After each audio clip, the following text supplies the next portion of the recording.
find yourself on, or have you been on a restrictive diet for years and find that anytime you stray from it, things just blow up in your face and you don't feel well, or your weight starts going back up, or, any of these things? Hi, I'm your host, Dr. Alex Swinton Ridley. Today, we are going to be talking about restrictive diets and how they really actually hurt us more than they help us in the long run, and how we move past some of the mindset and fear that I think we really develop if we don't follow things to a T. And then we're going to wrap up with, I'm actually going to give you an intro to, and there's a worksheet. This is also in my new book, but on designing your own roadmap for your diet, meaning what you eat on a daily basis. This idea came up out of in my group, and with my clients. We've been running a group. I work with everybody in kind of a hybrid scenario where there's some one-on-one and some group. But as a group, we decided in January to do a 6-week reset in how we nourish ourselves. So a lot of this has to do with food. It also somewhat has to do with our mindset and things we're feeding our mind, and mentally and emotionally how we're feeding ourselves as well. However, the focus is on food. And so we just hit, this is last week based on when this is releasing, but we hit, the point where we're taking some things out of our diet, the first one being sugar. And as we were going into it, I found myself coming up against this, not like I eat a lot of sugar, like it's really not a big part of my day to day. I went off refined sugar for the first time when I was 17, and then I spent most of my 20s really not eating a whole lot, and my 30s have been all over the place, kind of with hormone stuff and stress and all of that. But it's not like a huge staple in my diet. However, as I started approaching something as like restricting it again, like being, so hyper focused and hyper aware of what I'm eating, and, where certain things are coming from, like I started to get this icky, like, ugh, I really don't want to feeling. And a lot of this I think relates to and has to do with, I've shared some about, my own experience with hitting burnout, which is kind of like that pinnacle of selfless syndrome that we talk about. But what that really looked like and has felt like is like a complete loss of willpower. And it has to do, in my third energy center, which is the pit of our stomach, I just would feel like this, there's like nothing there. It's like it's off in outer space somewhere, right? And the thought of, not like I haven't done this before and know that I can do it and know that it actually feels really good and all these things was just like, I don't want to. And I know a lot of women come up against this, and then, we take one of two roads. Either we don't do it at all, or we like beat ourselves into submission and they're like, no, you're doing this. And it's very like not kind or loving to ourselves.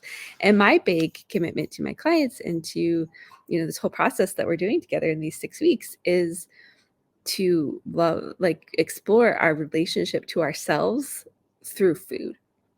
And so this was like the thing that I was like, wow, am I actually like hating myself by not eating sugar?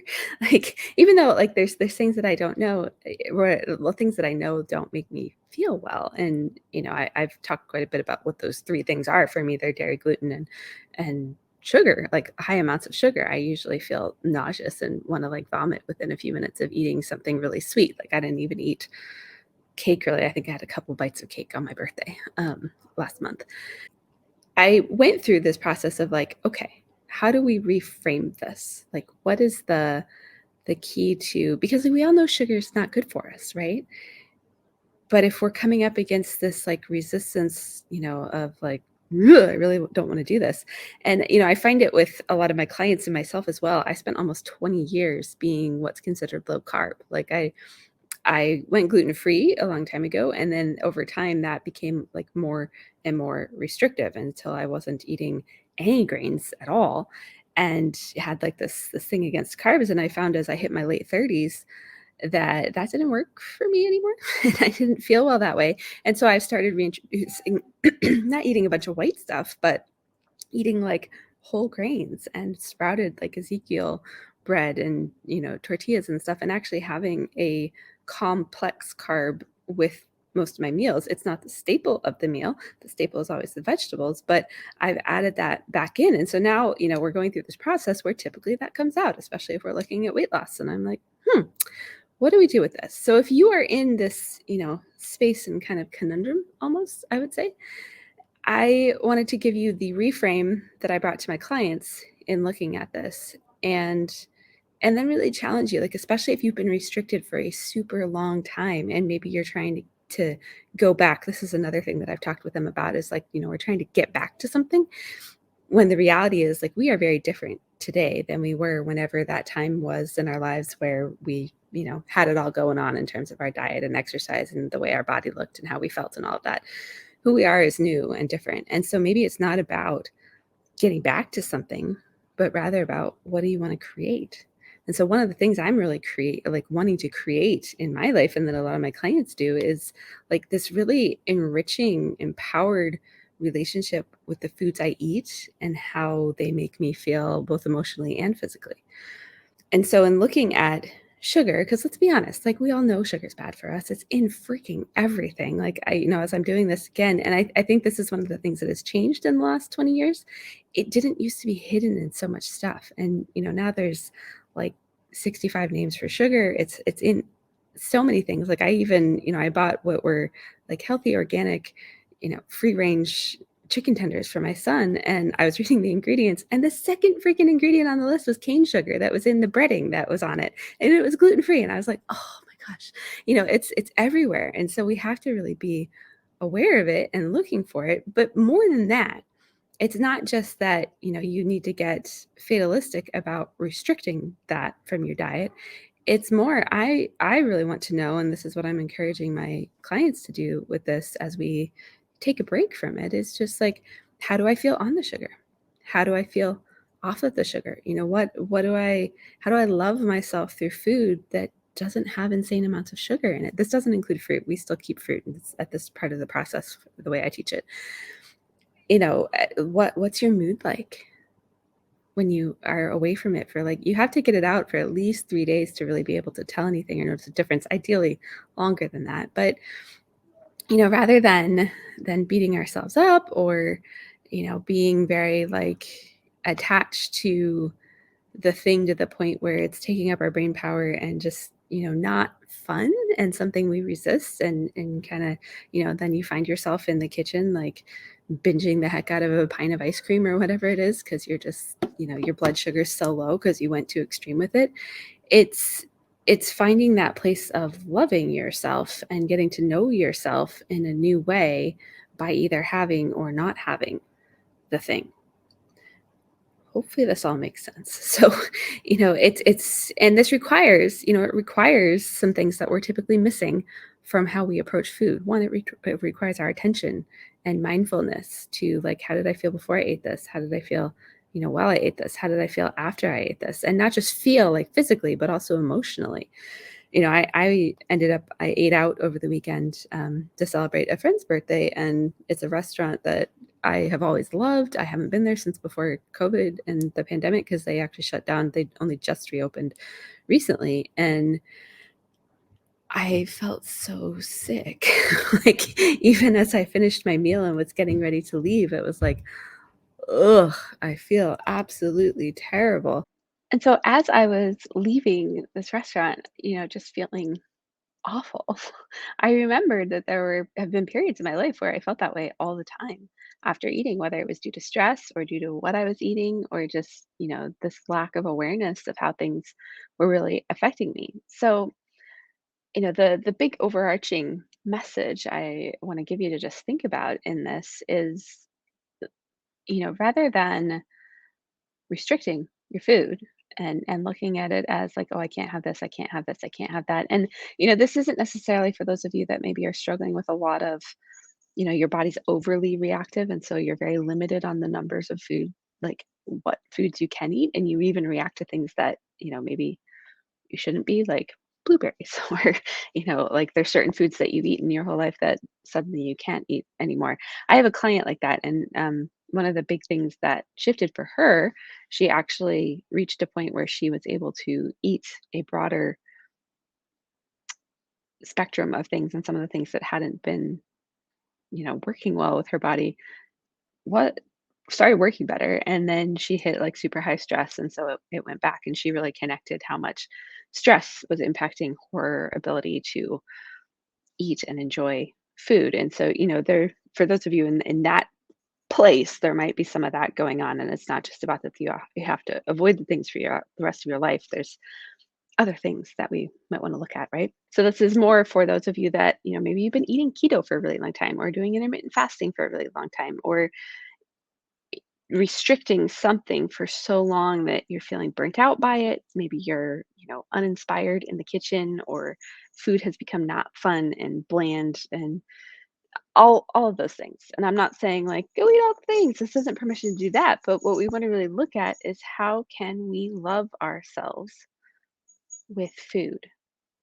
And how can we be aware enough of the foods that we eat to know what is loving ourselves and what is maybe not? And this is the whole key to, I mentioned a food roadmap earlier.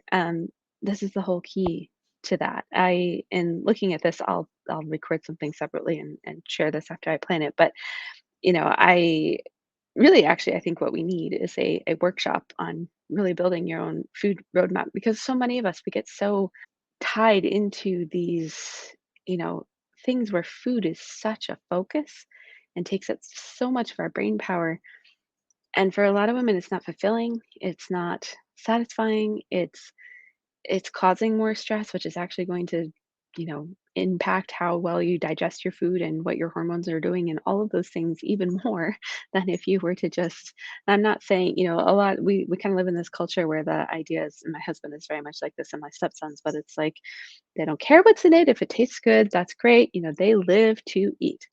And I'm in this place where I still enjoy my food, but I also eat to live because it is, it's the things that fuel us. It's what our bodies are literally made up of, is the things that we are putting in ourselves. And we don't have to be fatalistic and frustrated and, eating really like so many people have this impression that healthy food is boring, plain, and doesn't taste good. And they don't know what to eat. It doesn't have to be any of those things, but we have to be willing to step back from all of that programming that the world has, instilled in us that you have to restrict and you have to count calories and count macros and count micros and, you can't eat this and you can't eat this and you can't eat that. And more look at like, what makes me feel good? And what's my emotional state, before I have the thing and after? Like, I might think that ice cream's gonna make me feel good, but I've shared this enough on here. I typically will end up with a sore throat and super mad at everyone around me within half an hour of eating it. So that's not true. Like, we have to rewrite those, programming that we have, because sugar's addictive and all of those things, and really truly look at like what is true for us. And this is something, I stress and talk about in my new book and in a lot of the things I teach and in how I work with women. Like, we have to get connected to what our truth actually is. And it might be that some of those things work really well for you and you like feel amazing and you're in a great place with yourself and your relationship with food doing some of that stuff. For one of my clients, it's bright line eating and an intermittent fasting schedule, and she just like loves it, feels amazing, has gotten to know all these things about herself, and like so that works for her, and it's not an issue because it just works. For others, like for me, intermittent fasting is not something that works well for me. It's just not like I don't do well emotionally. I don't do well like all the things. So I choose to eat within 30 minutes of waking up, and that is what works well for me. And so it's not about like finding that perfect silver bullet thing. It's about really getting connected to yourself and what your truth is and what you really need and having the patience to mindfully explore all of that and really create what you need to nourish you in a sustainable future. So, some resources for you to continue kind of this conversation and looking at all of this is my new book, which is available on Amazon in paperback and Kindle, and also through my website as in a digital format as well. Um, it's the Selfless Syndrome book, so it's called Selfless Syndrome: The Root Cause of Exhaustion, Anxiety, and Hormonal Chaos in High Achieving Women. So pick that up. I have a whole chapter that's dedicated to a lot of the stuff around food and how you really take this on. I'm going to host a workshop on creating your food roadmap. I literally just decided this while recording this. So I'm going to, coming up right after I finish this, there should be a little blurb about the food workshop when it is enrolling, all that. It will be something that is live that you want to show up for if you can. So all of that coming up momentarily. And, your other option is to especially if you've been around for a long time. I'm really terrible at inviting people into like the next thing with me, right? So here's the next thing, and it's not anything that's a sale thing or any of that. It's to actually just connect with me on a call and help me guide you to like where should you be focused and what is your next thing that's going to move the needle in terms of this conversation around selfless syndrome of you know getting your energy back of any of the things that bring you here to the show week after week. And that is what I call a selfless syndrome breakthrough session. Literally nothing for sale. If you want to talk about working with me, we set up a totally different call for that. But regardless, if you just want some guidance or actually want to explore that option, we start with this call. So the link is in the show notes. It's a Calendly link. Just jump on my schedule at a time that works for you, and I'd be more than happy to connect with you. I love just connecting with people, having conversation. I love this, but I also love, interacting. So jump on my schedule, jump on one of those, and let's just talk. And like I said, I'm not here to pressure you on anything. I'm here to help provide some guidance for your specific situation, especially if you have questions on how you tackle any of these things. So with that, I'm going to wrap up and I will plan to see you next week. There should be a little blurb about the road, food roadmap workshop, and we will talk to you next time.